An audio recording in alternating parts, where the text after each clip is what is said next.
Thank you very much, Randy, for that kind introduction. This has indeed been a good visit. My sister lives in Conway and is a professor at Henderson College, and my brother-in-law runs the Green Bay mill, the packaging mill nearby, or paper and packaging mill. So I got a little family time in addition to being here to speak with you today. As Randy mentioned, so my role is to really oversee our trade policy relationships and negotiations with other countries. It is a particular privilege to be able to serve my country in this role at this time because we have on our plate really the most aggressive trade policy agenda that we have had in living memory here. If you look even at NAFTA, the size of TPP is significantly larger. We have an agreement sort of that we're right on the cusp of here. It's time for Congress to act. We're also negotiating a trade agreement with our European partners and working on our bilateral trade issues with key partners like China and others. So I'm going to focus mostly on TPP today, talk to you a little bit about what this deal really is. We trade negotiators don't always speak in English, so I want to lay out that case for you so you understand what's really there. And then I'm happy to take your questions on any of our international trade issues as well. So the Trans-Pacific Partnership, what is it actually? It is the highest standard trade agreement that has ever been negotiated, both in terms of its ambition, in the level of coverage of tariffs that will be negotiated and reduced, but also unprecedented level of rules commitments. So any trade agreement has in it the tariff piece. That's what we all think about in a trade agreement. People take their tariffs, the taxes they charge on foreign products coming in down. But we also create a series of new standards, protections for intellectual property, commitments on how sanitary and phytosanitary regulations are implemented, new opportunities for small business. That's all contained in a trade agreement as well.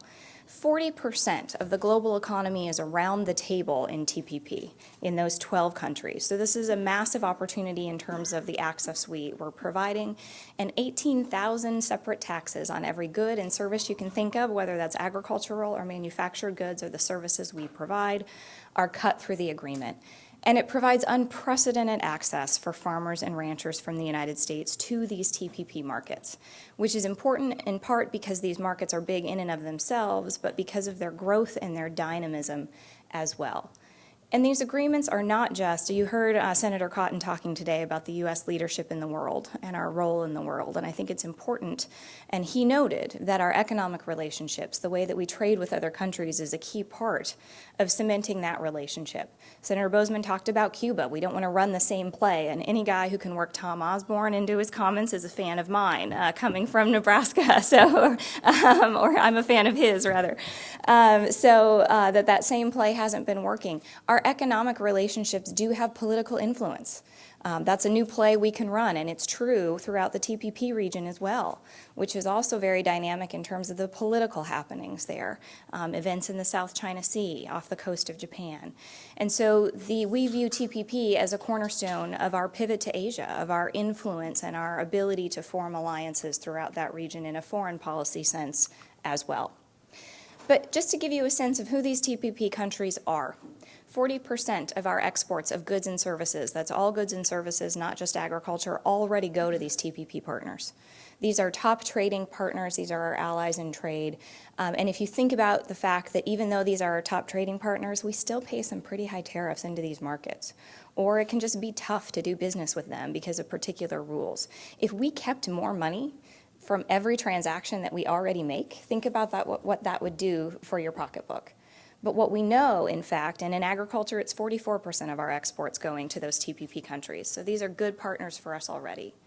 But what we know is that when we form an alliance with these countries, when we are operating on the same rules, when we take down our tariffs together, we don't just maintain market share, we expand it. We become their supplier of choice of these agricultural products.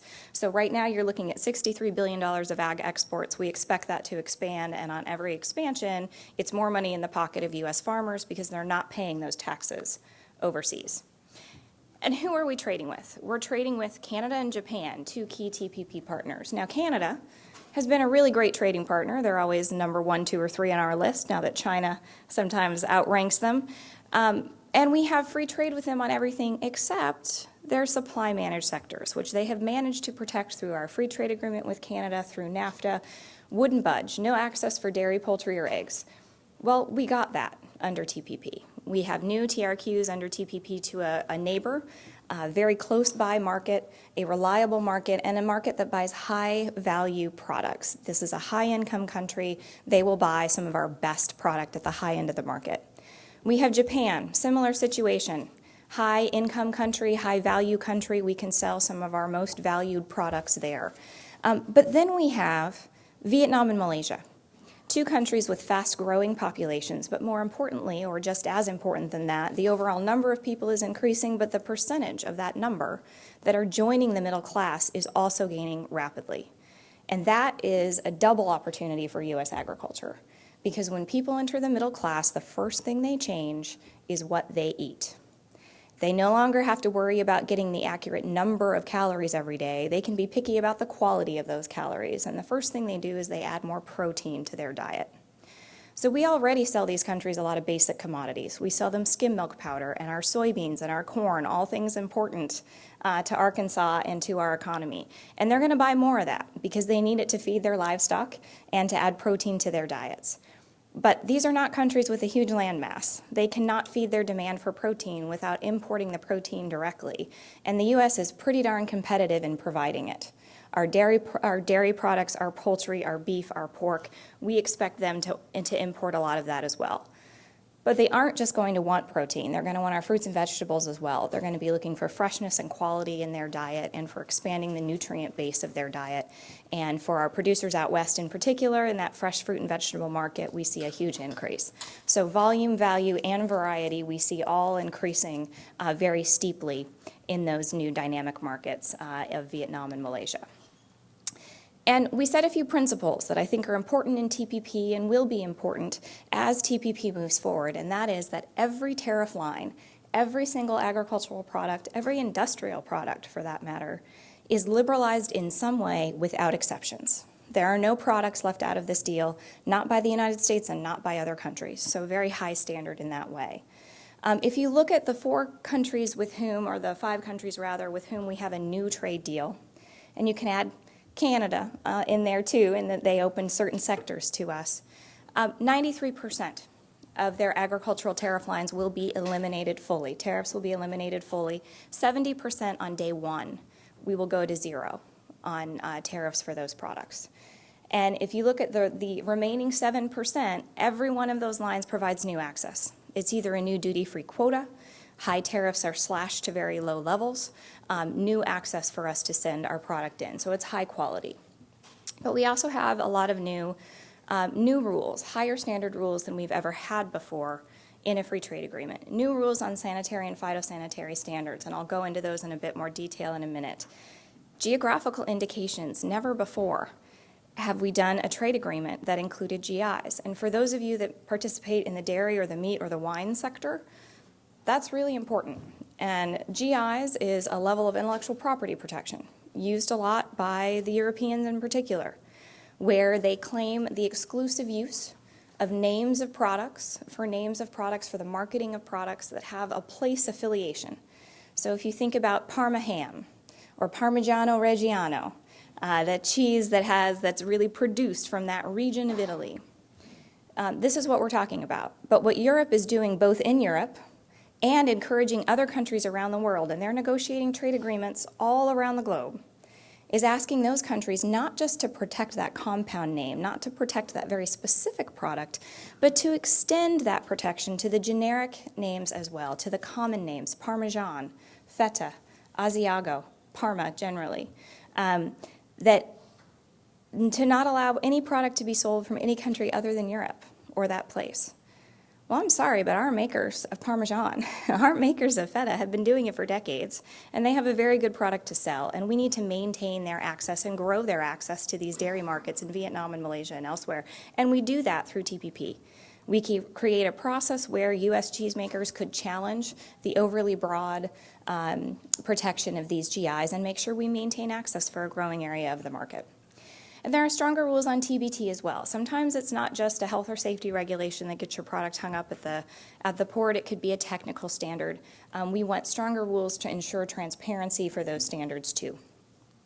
And the Farm Bureau, all of you who helped to fund the economic model that the Farm Bureau has run on the value of TPP, has estimated $4.4 billion in farmer income as an increase over previous levels if TPP is passed. And I think it's important to note that that is a farmer income number.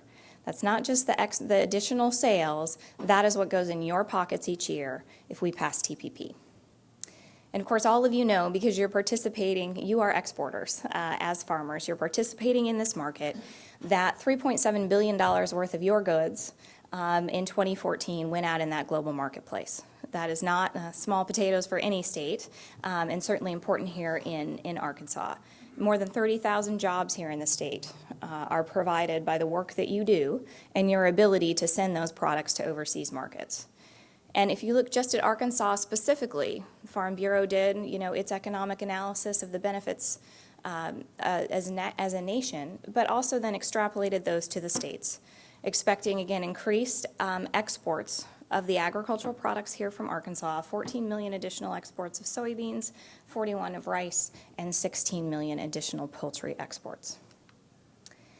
So if you look at market access gain just on some of the key products for Arkansas, right now, Japan, Malaysia, and Vietnam have a 0% tariff on soybeans.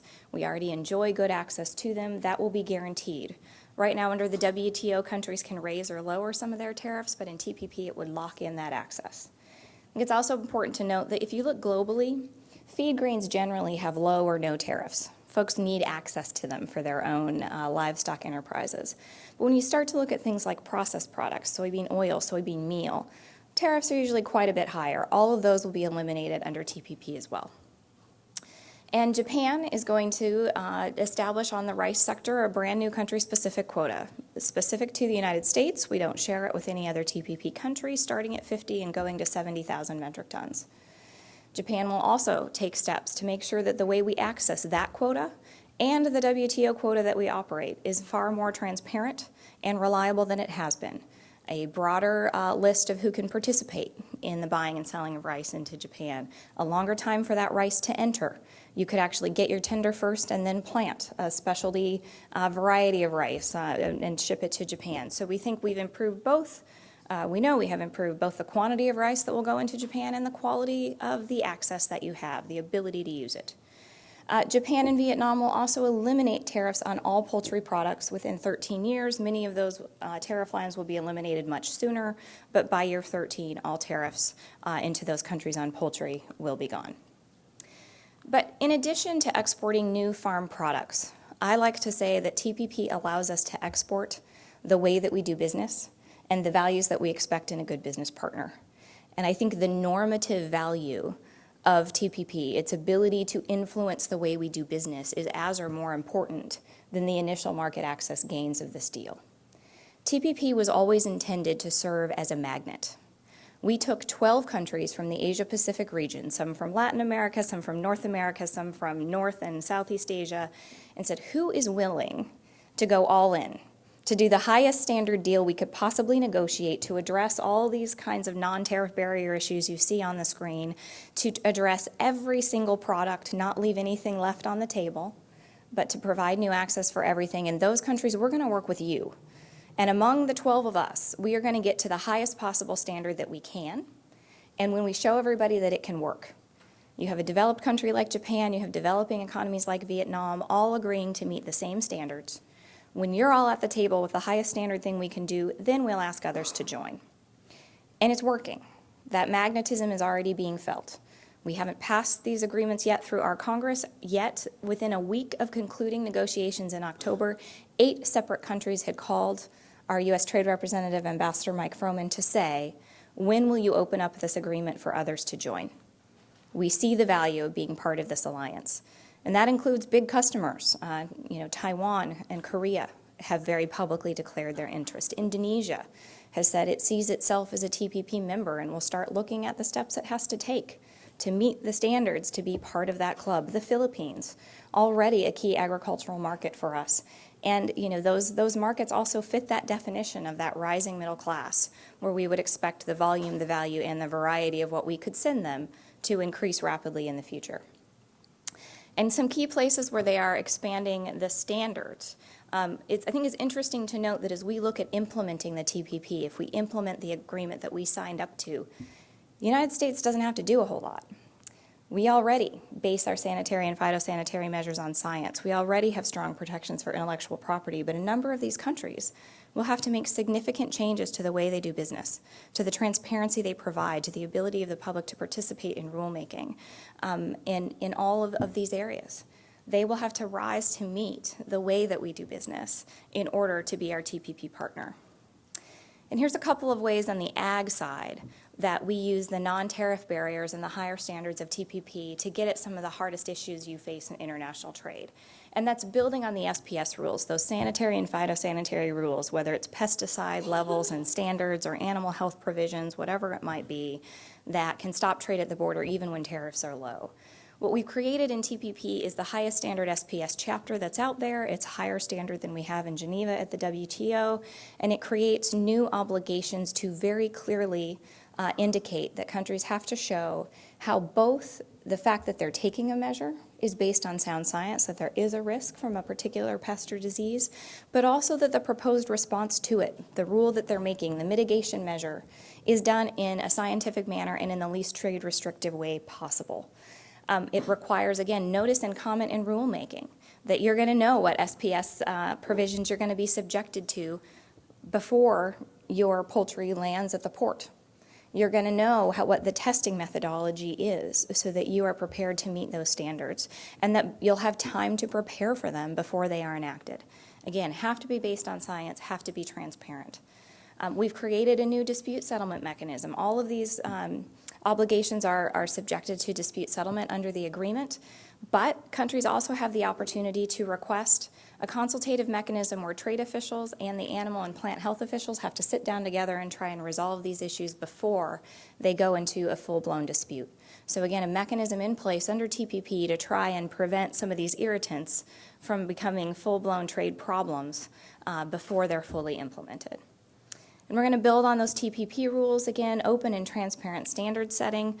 That can be another issue, quality standards that are put in place, labeling, packaging, other kinds of rules that you have to meet that sometimes aren't done in the most transparent way and sometimes aren't implemented in a way that's very easy for imported product to meet, might be crafted more toward domestic products and giving them an advantage. This gives us stronger rules to push back. A rapid response mechanism. This is incredibly important for all shippers of products, but particularly in agriculture. If your product hits the port and for some reason you fail an inspection, you don't have the right paperwork, for some reason it is denied entry, there is now an obligation that both the importer and the exporter have to be notified as soon as possible and certainly no later than 7 days. Again, an enforceable obligation under this agreement. If you ship a load of tomatoes and your shipment is held at the port and someone doesn't tell you, before too long, you have a shipment of tomato soup, and that's not what your customer is going to want. So in agriculture, where we ship perishable products, a fast opportunity to understand if you are clogged up at the border, why it is, what the action is being taken, and exactly what you need to do to remedy it to keep goods moving. So the overall goal of the rules part of our agreements is to reduce the risk and the cost of doing business. Again, this list is doing some of that. And I think it's important, some of the opponents of TPP will say that these new SPS standards, that this rapid response mechanism somehow will make the United States lower its standards or cut corners with products coming from TPP partners. And I can assure you that that is not the case. There is nothing in TPP that will require us to change either the standards we have set for food safety or for animal and plant health, or the way that we implement them. We provide good notice to folks when products are held at ports. We provide the justification for why it's done. Our laws are already based on sound science, and when we create new laws, we do it with a risk assessment in hand. So again, others are meeting our standards. We don't have to change the way we do business here. And for the first time ever on biotechnology and on organics, there's language in a free trade agreement. There's an annex on biotechnology that says all of the TPP countries, and if you think about that 12, it's a pretty diverse group in terms of the status of their agriculture.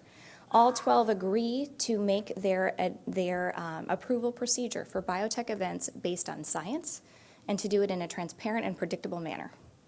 That's a lot higher bar than we have with a lot of countries right now, where it can be difficult to get those approved for market. And they agree to work together.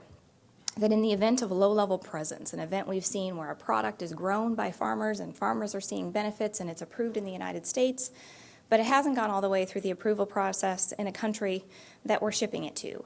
And we didn't do a very good job. Something happened. There was some intermingling we didn't count on. Somebody didn't clean out a railway car all the way. There's a low-level detection of that event in another country, that of this event that hasn't been approved there yet. This TP